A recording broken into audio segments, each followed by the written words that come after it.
Hey guys, it's Erica Glanis with the Mike McCady Group at Century 21 Affiliated here for our weekly Ask the Agent segment. This week I'm going to talk about real estate referrals, how agents to agents handle referrals, how they set up their networks, and the things that you should look for in a good agent if you're relocating. I actually had a YouTube viewer request some information on this. She is looking to relocate in my area, found my videos through my market updates and stuff like that, and had asked a question about how those referrals work. Are they shady? What's going on with them? So I want to do this video because I know a lot of people are actually thinking about making big relocations, coast to coast or Midwest to West or wherever it is that they're going. Normally, if you need a real estate agent, you're moving, from town to town or maybe to the next county. So you talk to people at work, you talk to people in your family. Hey, I'm looking for real estate. And they're like, oh, you need to call my guy. He's great, blah, blah, blah, blah, blah. It works great because you know this person. Presumably you trust them, you trust their judgment. So you call their guy and probably works out just fine. Unfortunately, when you are relocating a long distance, particularly if you don't already have friends or family in that area, you don't know anybody. You don't even know where the McDonald's is, let alone how to find a good real estate agent that you can trust. So what the National Association of Realtors, Realtor Networks, MLSs have developed over, basically since the beginning, is a system of referral networks. So there's a couple different ways to do it. One is that, I go to real estate conferences. I meet people, I'm near the state line, so meet people from other states, mingle with other offices, affiliated to offices in Florida, so I know those people. And you start to develop professional relationships with those people. So if somebody came to me and said, I'm thinking of moving to Florida, do you know anybody down there? Then I already know 5 or 6 people that I've talked to a bunch of times who I know, who I trust, who can absolutely help them in Florida. I have other contacts, in the eastern part of the state, southern part of the state, those kinds of things. The other way to do it, and agents do this all the time, is there are companies that are like referral companies. So my company has, for all of its agents, we can fill out a form and we send it into this referral company, and then the referral company sends it to the other referral company or another office in their referral company at this other state or wherever it is that they're going to end up, and then they assign it to a completely unrelated non-company agent or maybe part of a family of companies, all of their agents. They get these referrals and they work them. Those systems both have pros and cons. So the first one we talked about is this like personal referral. Most agents meet a ton of other agents, like I said, real estate conference. I've been to Century 21 real estate conferences in Florida, in Las Vegas, and you meet a ton of people. And part of it is, you meet them at the bar and you buy them a cocktail, and I kind of know those people, but I'm also familiar with the names and the companies, like the franchise offices where these people are coming from. So I have directories and I have shaken hands with these people, and I am seeing who is winning, awards for, the most listings in town, or there's customer service awards. There's all kinds of different things. So when you have a realtor that that is hooked into those kind of networks, they can absolutely refer you to somebody, on the other side of the country or wherever it is you're looking for.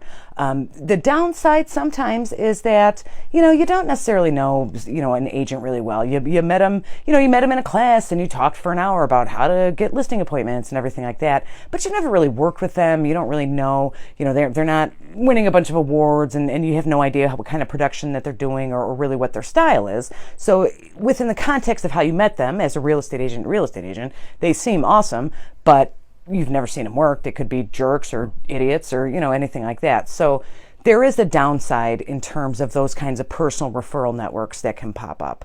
The good thing about that is that if your agent that you trust, your local agent, recommends somebody that he or she met in Utah at a conference because they're really great, and then you call Utah guy, and Utah guy turns out to be a slime ball or something like that, you can just call back your personal local agent and be like, man, Bill really was a slime ball. Do you have any other names?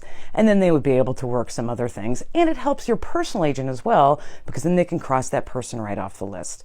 The second way to do it is, like I said, through a referral network in an agent's company. So let's say I don't know anybody in Utah, never been there, nobody at conference, nothing like that. I can fill out a form with your information and send it to the company that Century 21 works with to distribute that lead, that client, to somebody in Utah.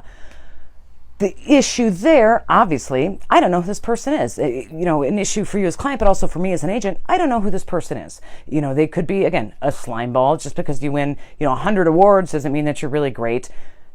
So there is that same kind of danger when working with these referral companies. The upside is that because you have oversight of the brokerage, so again, I'm filling out this form, I'm sending it to Utah via Century 21, brokerage system. There is some oversight, and there are, complaint departments, and there is, auditing is too fancy of a word, but they pay attention to who these agents are who are getting these referrals.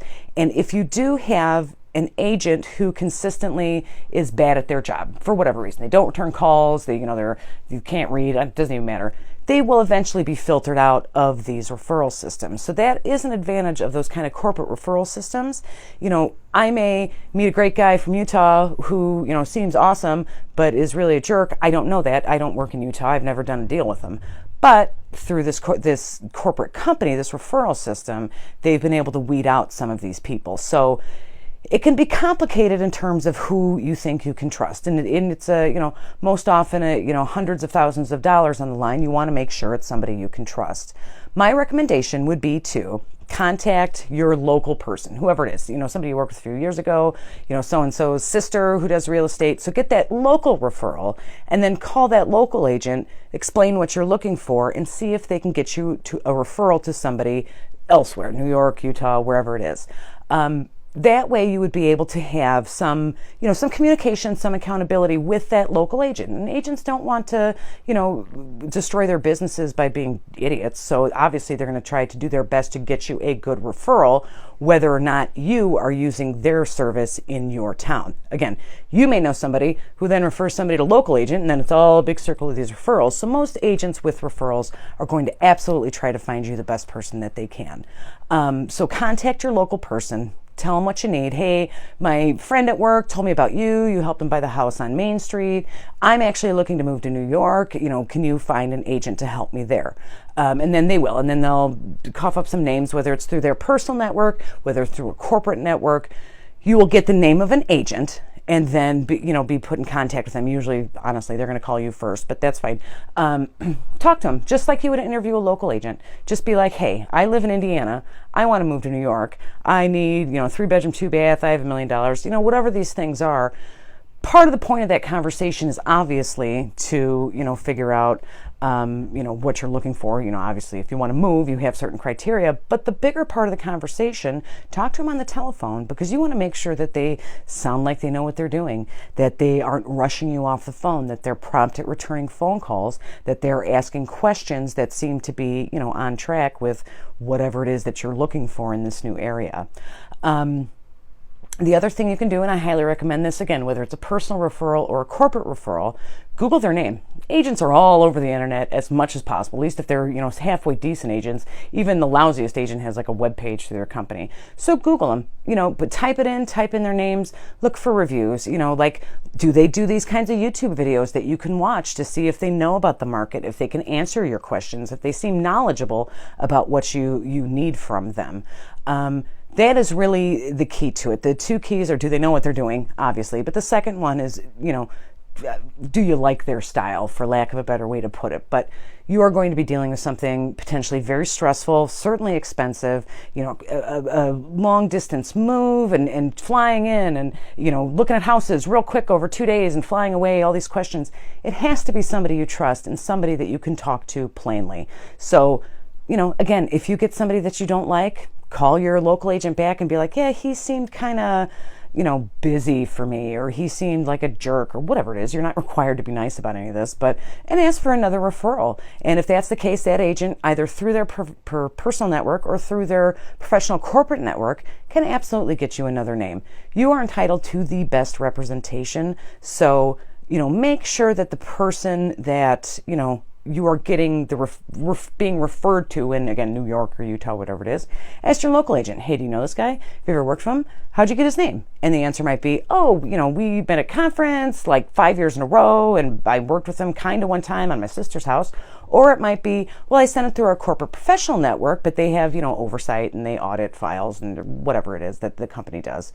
But they should be able to provide you with at least something, even if it's, I'm not sure, this is the name I got. If there's any trouble, give me a call. We'll find you somebody else, because every agent along the line should be willing to help you with this process, because again, we're all really good people and we're all really good agents, but you don't want to destroy your reputation. If I had somebody local come to me and say, hey, I'm thinking of moving to Utah, do you know anybody? And I'd be like, yeah, I don't really work in Utah. Clearly that person not only is not going to use me for anything, they're going to tell their friends, Erica's a jerk and she's terrible and don't call her because I asked her for a referral and she was a jerk.